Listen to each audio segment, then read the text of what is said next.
Hello.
बोलो तो हिजो से कहाँ से पढ़ाई बहुत थियो?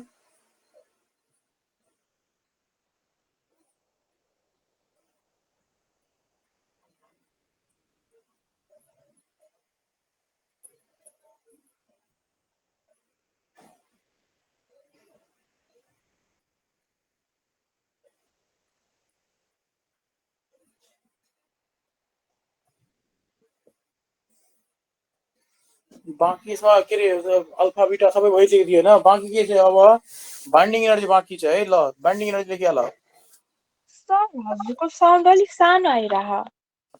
सानो साउन्ड आयो। हजुर साउन्ड क्या साउन्ड आयो?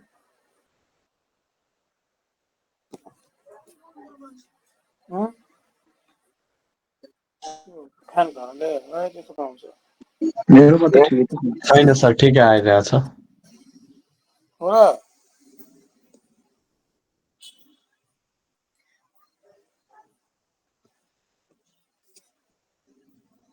नभए नानी तिमी एकचोटि फेरि जोइन गर त।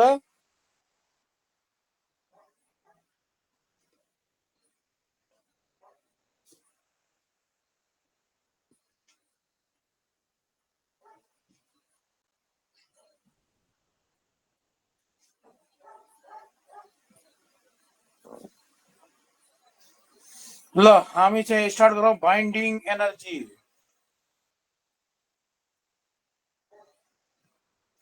Binding energy बिई।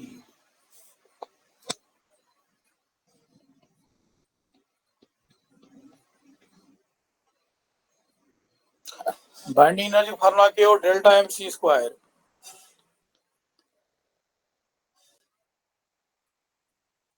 हेर बाइन्डिङ एनर्जीको के हुन्छ कन्सेप्ट के जस्तै हिलियम न्यूक्लियस कसैको बाइन्डिङ एनर्जी यदि निकाल्नु छ त हिलियम न्यूक्लियसको न्यूक्लियस भित्र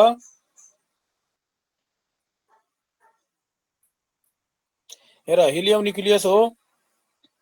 हिलियम न्यूक्लियसको मास एटमिक नम्बर 2 र मास नम्बर 4 दैट यो भित्र कतिवटा न्यूट्रन छ? दुईटा न्यूट्रन र दुईटा प्रोटोन छ है यो भित्र। अनि सबभन्दा पहिला यसलाई के गर्ने? यसको परिभाषा के हो? बाइन्डिङ एनर्जी परिभाषा यो दुईटै न्यूट्रन र दुईटै प्रोटोन यो पहिला न्यूक्लियसलाई पहिला के गरे? फोडिदिने। दुईटै न्यूट्रन र दुईटा प्रोटोनलाई बाहिर फालिदिने, बाहिर यसलाई बाहिर निकालिदिने। बाहिरलाई के भनिन्छ? इन्फिनिटी। यो न्यूक्लियसको बाहिरको रिजन के नाम के हो? इन्फिनिटी। न्यूक्लियसको बाहिरको रिजनलाई भनिन्छ इन्फिनिटी। दुईटा न्यूट्रनलाई पहिला बाहिर निकाल्ने, इन्फिनिटीमा निकाल्ने, इन्फिनिटीमा हालिदिने र त्यसपछि के गर्ने? फेरि यसलाई के गर्ने? जस्तै यसलाई बाहिर निकालिदियो, त्यसपछि अब यसलाई फेरि ल्याउने, इन्फिनिटीबाट यो न्यूक्लियसहरूलाई ल्याउने, ल्याएर एक ठाउँमा हालिदिने। दुईटै न्यूट्रन र दुईटै प्रोटोनलाई ल्याएर एक ठाउँमा हालिदियो।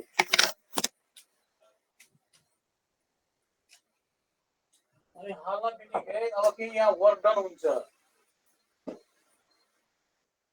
केही वर्क डन हुन्छ,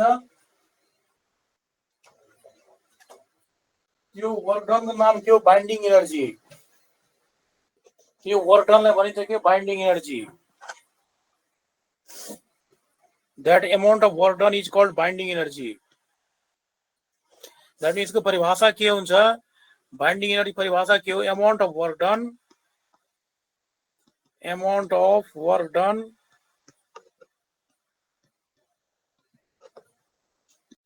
amount of work done to bring nucleon. यो न्यूट्रॉन र प्रोटोन को कंबाइंड नाम के हो? न्यूक्लियन।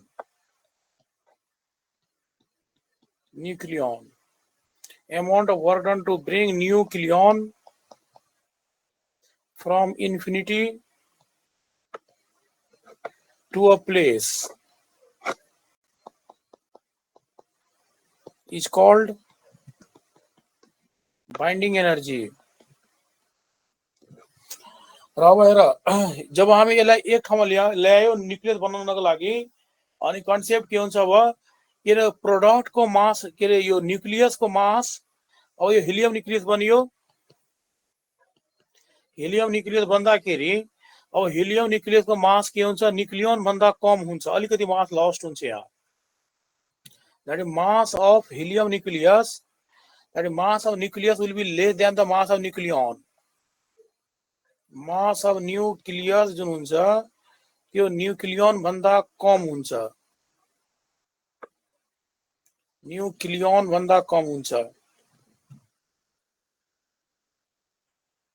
कि मास लस हुन्छ यहाँ, र त्यो मास लस केमा कन्भर्ट हुन्छ? डेल्टा एम भन्नाले त्यही हो,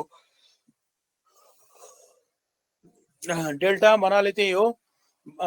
त्यो मास लस कन्भर्ट हुन्छ एनर्जीमा, र त्यो एनर्जी रिलिज हुँदैन यहाँ। एनर्जी कुनै फर्ममा रिलिज हुँदैन। त्यो जति एनर्जी निस्कियो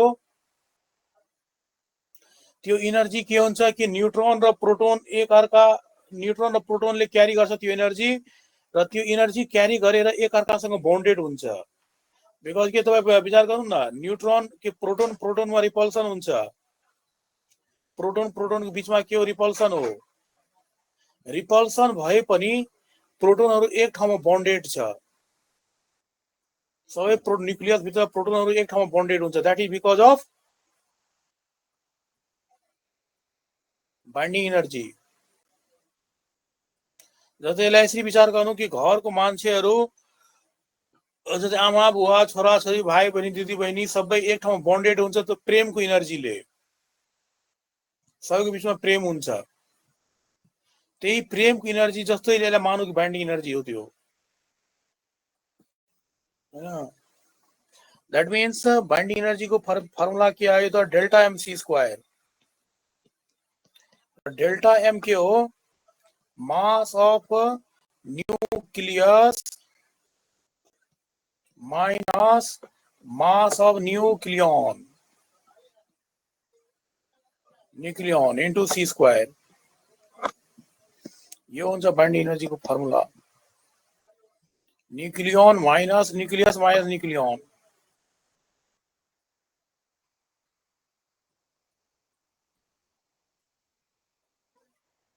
सॉरी, उल्टे लेख दिए। न्यूक्लियन को मास कम हुन्छ, के न्यूक्लियस को मास घट्छ। Mass of nucleon minus mass of nucleus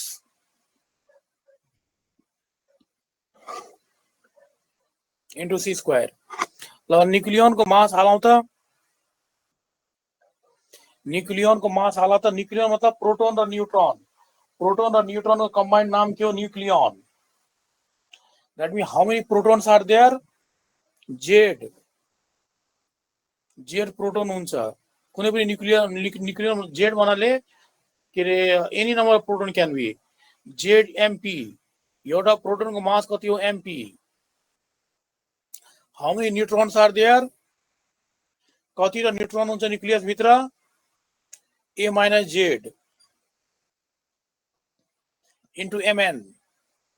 यो निस्कियो न्यूक्लियन को मास। न्यूक्लियन मतलब proton plus neutron, proton plus neutron को कंबाइंड नाम के हो न्यूक्लियन।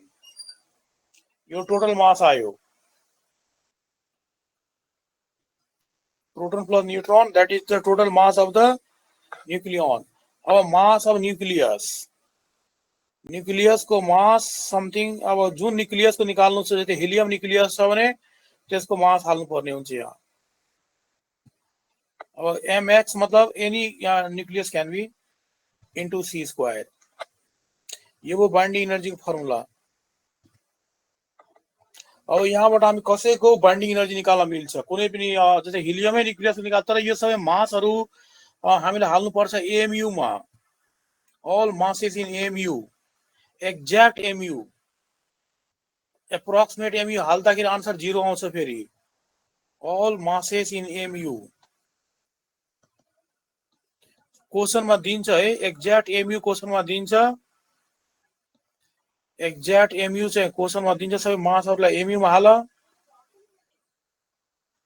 अनि मासेस इन एमयू र मासेसहरु दैट यहाँ यसलाई याद गर्नु कि एमयू मतलब not approximate mu, that means यो के हो एक्ज्याक्ट एमयू, एक्ज्याक्ट एमयू। जो एक्ज्याक्ट एमयू सबै पॉइंट पॉइंट मा आउँछ, त्यो क्वेशनमै दिन्छ। र मासेसहरु एमयू हाल्यो भने सी स्क्वायर भ्यालु कति हो 931 मेगा इलेक्ट्रोन भोल्ट पर एमयू, यति भ्यालु हाल्नुस्। अनि सबै भ्यालु हाल्यो भने आन्सर आउँछ। जस्तै कि तपाईले यदि म एक्जाम्पल रूपमा यदि म भनौं भने, मानौ कि यो मेडिकल स्टुडेन्टहरु खाली फर्मुला मात्र याद गर्ने, इन्जिनियरिङ विद्यार्थीहरु चाहिँ भ्यालु हाल्न सक्छ एक्ज्याक्ट एमयू